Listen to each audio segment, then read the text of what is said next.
So here's why sleep health sucks. Oh, you think it's good? No, it sucks, dude. But it's alright, I'm here to help. Hello everyone, my name's Shay. I'm a nutritionist and an international level athlete, and today we're talking about sleep health. Basically, most of the stuff you need to know to actually improve your sleep quality. Now, most people will just boil it down to total hours, and while it's still very important, there's a lot of things you can do to implement and make the sleep quality a bit better, as well as get to sleep a little bit faster and not have those sleepless nights. So let's get into it. So you've probably heard the term circadian rhythm before, and basically that means your body has an internal body clock which allows you to identify when it is nighttime and daytime, so that relies on both timing and light. So the first thing, which you may have heard before, but I don't think people realize it enough, is actually having a consistent sleep and wake time is going to improve pretty much all metrics of your sleep. Even if you get a lot of hours, but it's hours that are outside of what your regular cycle would be, the sleep quality is going to be a little bit worse. So that's the first thing. And as far as reinforcing that goes, you can use light to your advantage. So you may have heard from Huberman.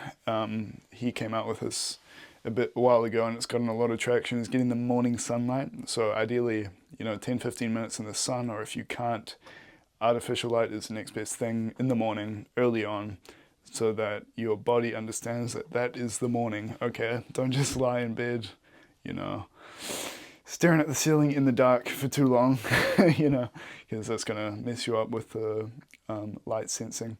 And the same thing goes in the evening. Our lifestyles nowadays is very concentrated on screens, and of course there's a lot of blue light coming out of them, as well as all the other wavelengths of light. So people will stay off them.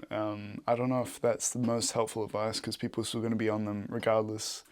That's not going to make them change their habit necessarily. But one thing you can do is, if you are still going to be on them either way, is get either blue light blocking glasses, or I just use an application that will block blue light. I use Flux on my laptop, and it does the job. I don't know what ones are available for phone. There's probably something. They have the night shift for the iPhones. It's not as strong though, but ideally when you're getting ready for bed, just have that have that screen as orange as possible. That means it's filtering out the blue light, because that blue light is going to be really disruptive and make it hard to get to sleep, and also mess with your circadian rhythm.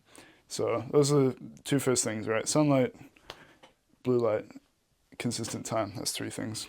Next up is alcohol. Okay, we know it disrupts sleep, and as it turns out, even any more than like 0.5 of a standard drink, which is like half a beer, is gonna impact your sleep quality. So if you are drinking, I'm not going to tell you not to, I'm not, but if you are, be sure to distance it from your sleep time. Like if you're going to have a few drinks, you're better off having them earlier, so that they're a bit more metabolized by the time you get to bed, so it doesn't interfere with the sleep quality, rather than drinking a few beers after like 10 p.m. and then going to bed at 12 and there's still a bit of alcohol in your system.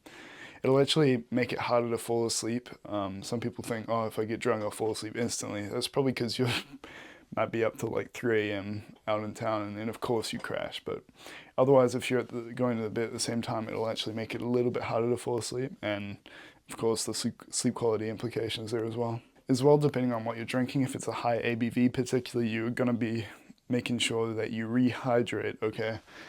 It's anything above like a 2% is going to actually cause dehydration, as far as alcohol content. So I've got a full video on alcohol, but those are the main points. There's a few other things there that might be helpful as far as planning, but yeah, keep that in mind.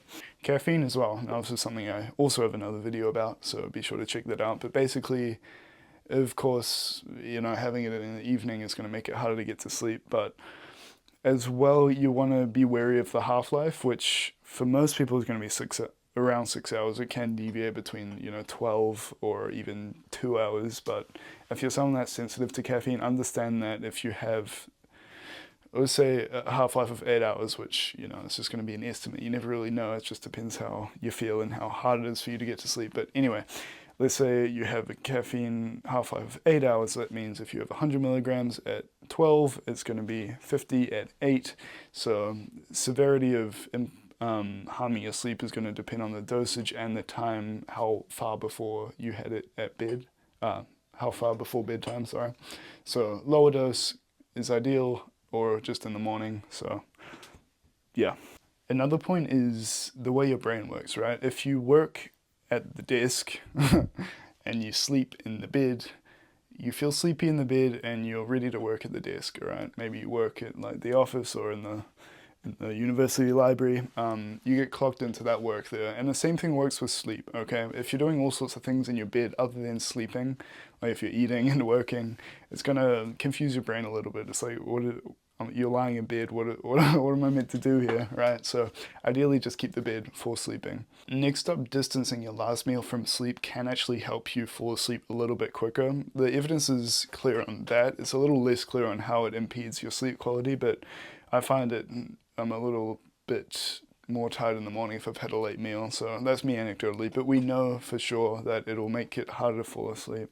But at the same time, don't skip out on that meal if you get home late and you're very hungry, of course. Yeah, you should be eating. And two more things now, just a couple easy tips. As if you struggle with getting up in the middle of the night, needing to go use the bathroom, it might be because of the water intake. Ideally, you don't have any water right before bed if you're not thirsty, but if you are gonna be drinking water, I do as well. Like I always get thirsty at night for some reason, but be sure to sip it slowly, because the way it works is if you chug a big bottle of water, your blood concentration, osmolarity changes quickly, which means it gets more diluted, and then your kidneys sort of freak out and filter out and make all this urine. So if you sip it slowly, you sort of circumvent this and you won't need to go to the bathroom as quickly. A last tip is if you live somewhere noisy, perhaps by a busy road, it can help to have a fan just to drown out that noise, even if it's not that hot and you don't really need the fan to cool you down. It just helps me sleep through the night a lot easier if there's like constant noise and I'm not waking up if there's a loud noise somewhere else in the house or outside or anything, because it just gets drowned out. So I find that helpful as well. So there's the crash course for sleep. I hope you learned something. I hope you sleep well, and when you reinforce this, it really snowballs and your sleep health just kind of gets better and better and better. And you start feeling great and your training's great. Everything's great. It's a good time. So hope you learned something. I'll see you next time.